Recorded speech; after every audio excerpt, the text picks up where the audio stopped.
The African tech ecosystem is booming. In fact, startups within this space have experienced massive growth. Africa's startup ecosystems could be worth a total of $6.6 billion. Of this amount, $6 billion is concentrated in 5 cities: Cape Town, Lagos, Johannesburg, Nairobi, and Accra. From 55 startups successfully funded in 2015 to 359 in 2020, Africa appears to be at the dawn of a startup revolution, with the ecosystem growing at 46% annual rate, which is 6 times faster than the global average. This is definitely an industry to watch. And while fintech currently dominates the conversation, there are other technological innovations that are improving efficiency in different sectors, such as communication, agriculture, commerce, transportation, medicine, and education, among others. Today, we're in the world of Edtech or Edutech. This particular space was under the spotlight with how the COVID-19 pandemic affected education across the world. The adoption of online learning appears to be a partial solution and will continue to persist post-pandemic. Now, prior to the COVID-19 pandemic, there was already high growth and adoption in education technology, with global edtech investments reaching $18.66 billion in 2019, and the overall market for online education projected to reach $350 billion by 2025. Whether it's language apps, virtual tutoring, video conferencing tools, or online learning software, there has been a significant surge in usage since COVID-19. Industry experts believe that a new hybrid model of education will emerge, with the integration of information technology in education being further accelerated and online education becoming an integral component of school education. Can EdTech help change Africa's fortunes? Let's get into how EdTech can power African economies on today's Business Edge. I'm Tolulope, Adeleru-Balogun. Welcome.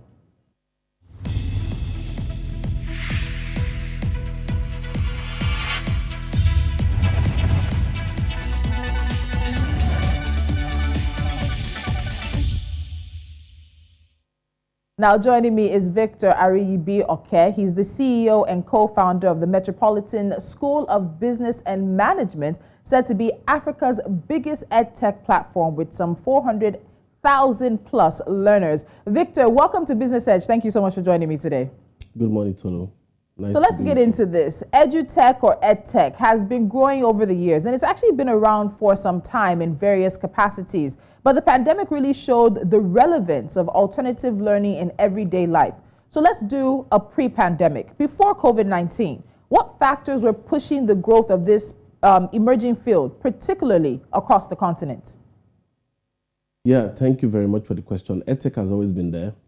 For example, we've always adopted what we call blended learning in our classrooms, whereby people study part online and then they study part in classroom. I think COVID just helped us to speed up the process because people honestly could not access classroom anymore. And then we had more people studying online because of COVID. So it's always been there. It's always been part of our life, in the education industry.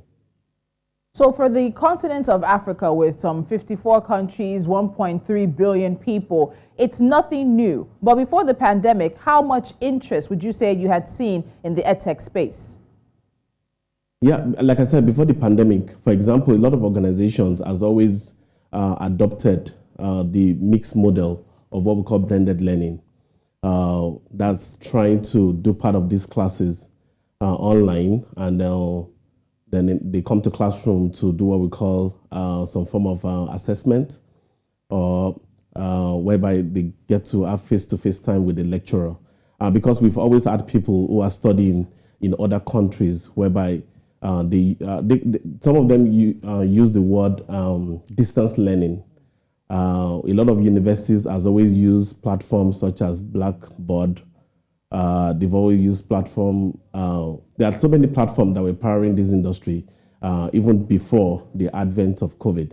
So it's always been there. And then in Africa, for example, a lot of people could not travel because of the work commitment.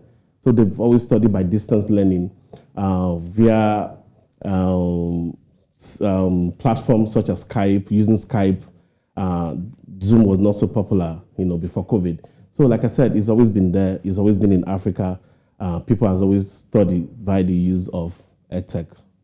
So there have been lessons for businesses and sectors with the pandemic and the associated restrictions and lockdowns. People have even created new businesses, found ways into making money during this time. But particularly for the Edtech sector, what lessons did you take away from the pandemic? What business lessons, what accessibility lessons came about because of the pandemic? Yeah, the pandemic helped, like I said, the pandemic helped people to accept that Edtech is here to stay. Before then, most of what we've used Edtech for has been in the degree programs, in terms of bachelor's degree, postgraduate degrees and stuff. We've not used it in the K3 to 12. But with the advent of the pandemic, our children had to study, via online learning. So if there's anything that the pandemic caused is for us to accept that the Edtech or the education technology is here to be part of our life. Even till now, there are still students who are studying remotely, not being in classrooms since the pandemic started, because we discovered that there is no way for some of them to be in classroom. So if there's anything that the pandemic caused is acceptance, not just in the educational industry, even in other industry, where they've not thought it was possible to do things to do things remotely. So if there's anything the pandemic did for us, is to accelerate, the way the educational technology companies have grown due to the pandemic. And like I said, it made us accept that the Edtech industry is here to stay. That's one thing that the pandemic has taught us. Okay. So there are still a number of issues and challenges that Edtech faces in being fully accepted and accessible across Africa. So let's talk about some of those challenges. In the time you've been doing this and also with starting the Metropolitan School of Business as well, what are the challenges that you've seen the sector has had to work to address? Or maybe some of the challenges that the sector has not yet been able to address that are still lingering? Yeah, okay. I think in Africa, one of the things that we are facing right now is the acceptability of government accepting that Edtech is also a very, very effective way to learn. They've always believed that if you are not in the conventional classroom, you are not learning anything. So I can't point to any accredited online institution in Africa that I know of anyway. I mean, I'm limiting that particular talk to my knowledge as of this program. Even the National Open University that is accredited, when students finish from there, in Nigeria, for example, they don't allow them to go for NYSC. They are still treated like, oh, you studied in National Open University. You are not you didn't study in the conventional classroom. So the government here is still finding it difficult to accept Edtech or educational technology company as people that can be accredited. That's one challenge that we're facing. Internet in Africa, it's another challenge. For more platforms that are interactive, that you can learn a lot, they have to come with multimedia stuff, such as gaming, videos, interactive slides and stuff. These stuff are very difficult to stream in some African locations because of the internet. And apart from that, we also have the challenge of people understanding how to use a lot of platforms, the technology platforms that is used. I mean, people always mix up these two things, that once you're on Zoom, you're an online school. And then there is a whole lot of difference between just coming on Zoom and being an online, institution. So there are still so many there. So there is a challenge of education, even among the educational providers, understanding the difference on how to use the platform to effectively deliver education, to their students. So there are a couple of challenges. I can go on, but those are the few I can mention right now. Okay, so and we'll come back to this issue of government, but I want us to stay on this issue of accessibility and affordability mainly. And we know that with 2020, as the virus swept across the world, we saw students staying at home because of the lockdowns and the restrictions. And so you had many K through 12 schools and universities moving online. And this marked a turning point for Edtech use. But for most users, especially those in low and middle income brackets like we see across the continent, some of these services, as you said, were out of reach due to internet and smartphone availability. This time period also showed the divide between the haves and the have-nots.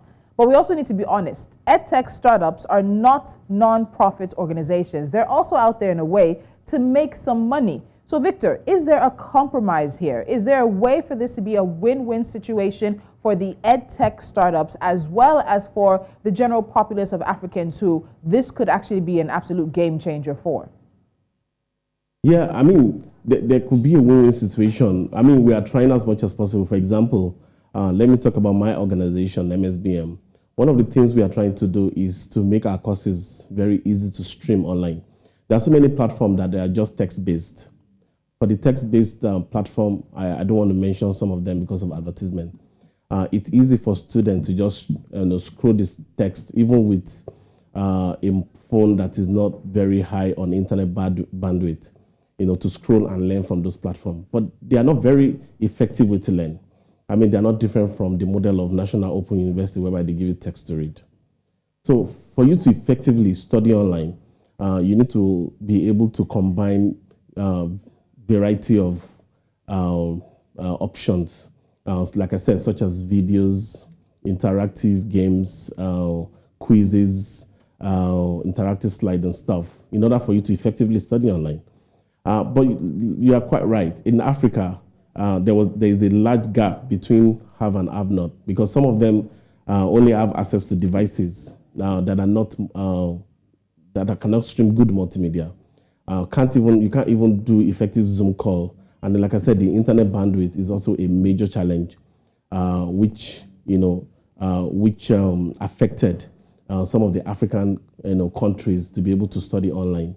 And so these are some of, and then, like I said, in the K2 to 12, we have the challenge of children attention span.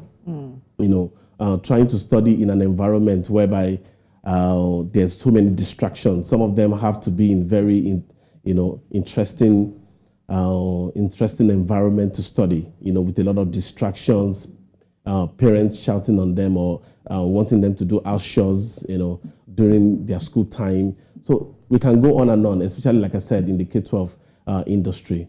But I think in the higher education industry where we play, we are mastering the whole idea of online learning better than the K 3 to 12, especially, like I said, in an environment like Africa. Mm-hmm. All right, Victor, we're going to take a break. When we come back, we'll get into the money aspect of this conversation. We'll look at where the money in the EdTech sector is going, how this technology can help African economies, and what the future holds for EdTech. You're watching Business Edge. Stay around.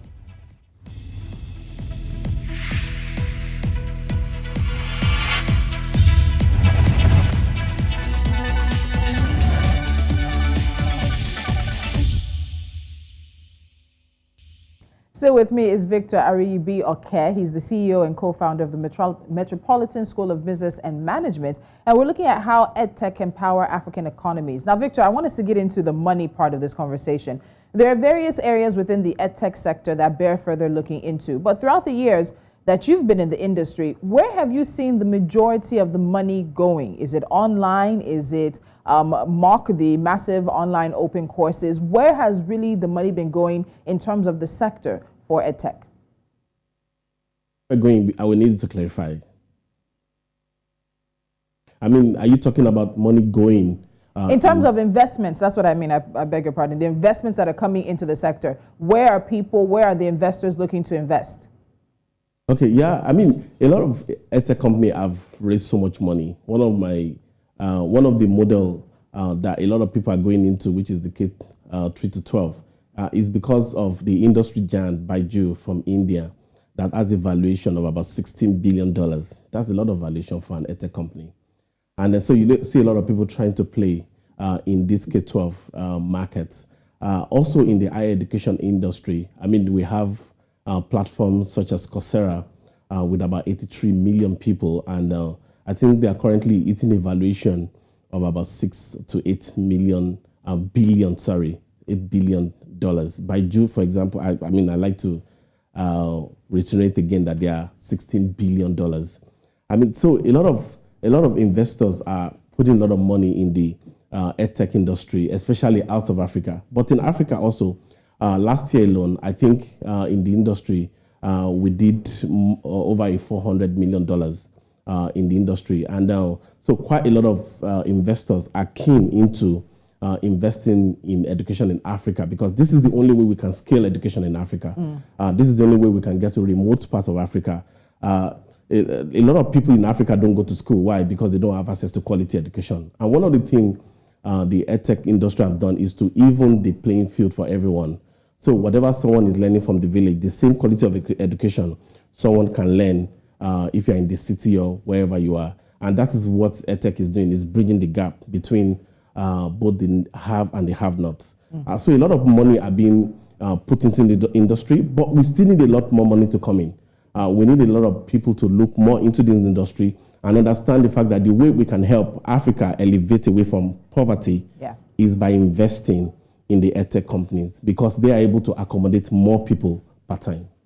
So it's interesting you say that the Edtech companies can accommodate more people and therefore help to bridge that gap. But I'm curious, is the investment that you're seeing in the sector being led by the need in certain areas, or is the money going to what seems to be more profitable and sustainable? Again, remembering that many of these Edtech platforms are not non-profit organizations. They also are aiming to make some money from the work that they do. Yeah, you're right about that. Like I said, a lot of people are running into the K-12 industry because of Baiju as a case study. But then I don't see the K-12 industry, in Africa right now, leaning so much on the Edtech industry, because the reason being that, like I said, these children, the attention span of studying in primary or in the in the secondary school, the attention span is very, very short.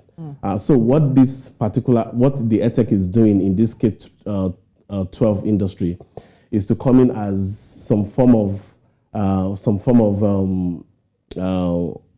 that can help students study after school, in terms of lesson, of helping them to prep for their exams and stuff, which is what we're doing here. So a lot of money are being pumped in, even in this category.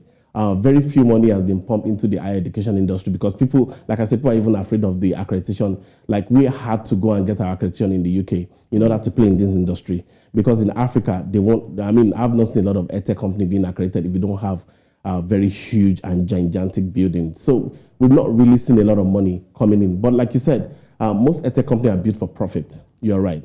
But the truth is that it helps more people study in a way that it can scale better than the traditional university. I was asked not to mention the name of our company, but the truth is that we've done about over 100,000 learners in Africa. In Nigeria alone, we've done over 80 million learners, meaning that we are able to reach more people with technology than the traditional classroom that can contain limited number of people. I don't know if that makes sense. So let's talk now about government. You mentioned government earlier, and government is in charge of the traditional classroom. And education generally is usually quite subsidized in many countries, and even across the continent, we attempt that. But given the ability of EdTech to help Africa leapfrog some of its education challenges, what do you think the role of government should be when it comes to the EdTech industry? I think if there's any other time for the government to really, really lean on the EdTech for help, this is it. I think the government can really help. I feel like the government is underestimating what the EdTech can achieve. Let's look at the finance industry and what they've achieved in the fintech. There was a time that the traditional bank was the only place the government felt they needed to regulate or to lean on.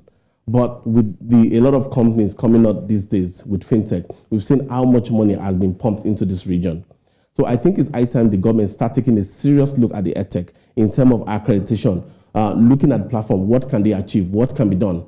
And this is not just a school that is online, which is what we've always done in Africa. We think a school that has access to Zoom or has some of their courses online is an online company. No, that is not it. There's so much that can be done to regulate this industry. So I feel like it's high time the government start looking critically into the EdTech in Africa in terms of support, not just support in terms of accreditation, also support in terms of finances. Financing some of this tech company or some of the EdTech company in order to be able to reach more people. Like I said, this is the easiest way I see us leaping out of poverty in Africa. And I think you've answered the next question, which is really what role do you think EdTech can play in helping African economies? And you're saying it's the opportunity that the continent has to leapfrog out of poverty. Can you draw some direct correlation from investments in EdTech, whether it's by private investors or government, and what you see as an opportunity for economies across the continent to earn more, to have more people being part of the workforce, to have more people paying taxes? Help us sort of paint that picture. Yeah, it's a very big ecosystem, like you rightly pointed out. The EdTech company is already attracting a lot of investors to look into Africa, of course, for profit. But beyond profit, it's also helping people. It's helping us to reach people in places that we don't know we can reach them. And if government is to critically look at this industry, we'll see it as a teamwork between the government and the private industry, whereby we're able to reach people from all over Africa.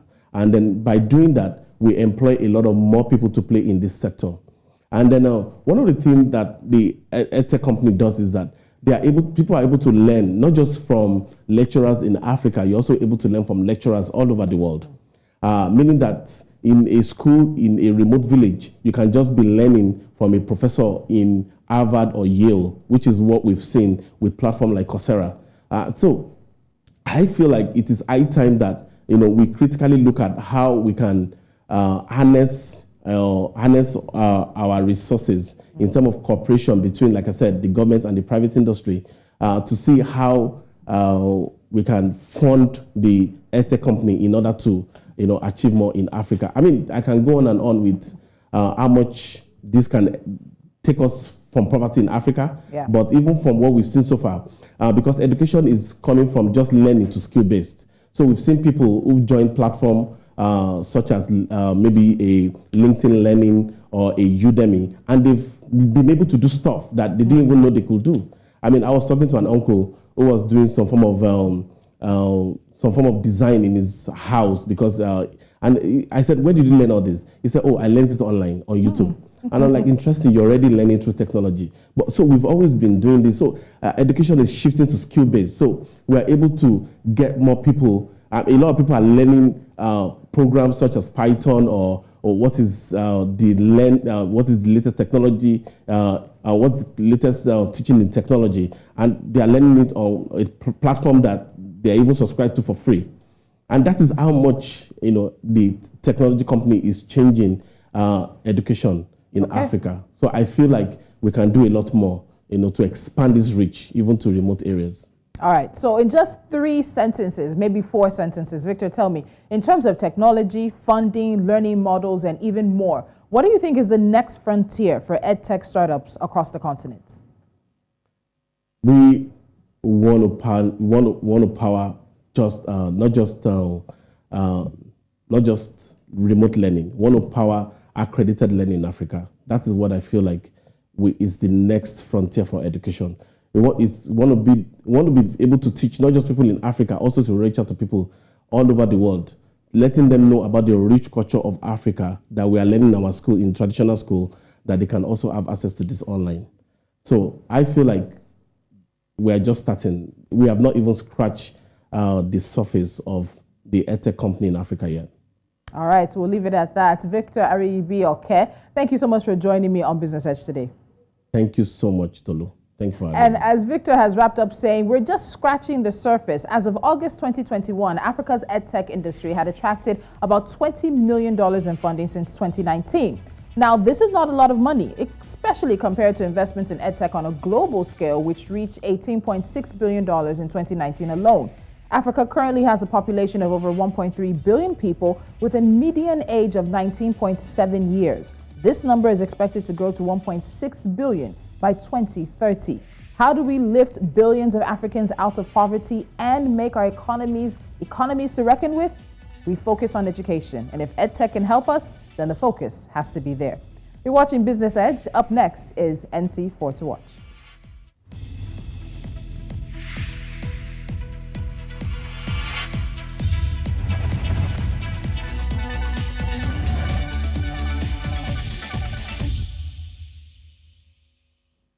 And we start in the southern part of the continent with a few stories we're keeping our eyes on. A South African court has postponed a ruling on a lawsuit from descendants of South Africa's earliest inhabitants, the Khoi and San, to try to halt construction of Amazon's new Africa headquarters on what they say is sacred land. The proposed building site lies at the confluence of two rivers, the Black River and the Lesbek, that is sacred to both groups. And objectors fear it will also block their view to the equally sacred Lion's Head, part of Table Mountain. Zimbabwe's central bank and business leaders met on Friday to explore ways to halt the plunge of the local currency against the U.S. dollar. Central Bank Governor John Baguja said that the main outcome was an agreement to increase demand for the local currency in order to boost its value. No further details were provided on the specific measures to be adopted.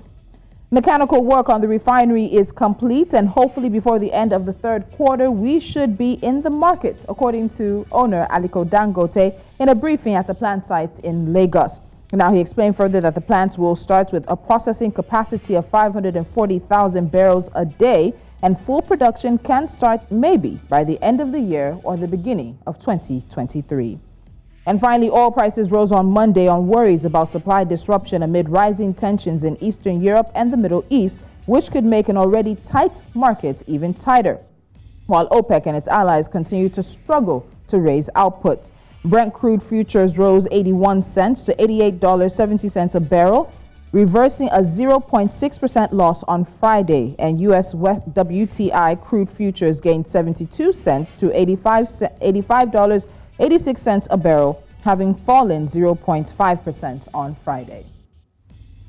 And that's business that we're kicking off the week with for you right here on News Central. Don't forget to join us 11 a.m. West African time as we put front and center the economic, financial, and business conversations from here on the continent. Follow us on social media, download our mobile app, and of course, watch us wherever we are available. We're on Star Times, we're on Avo, multiple platforms where you can keep abreast of what's happening here on the continent 24 hours a day, 7 days a week.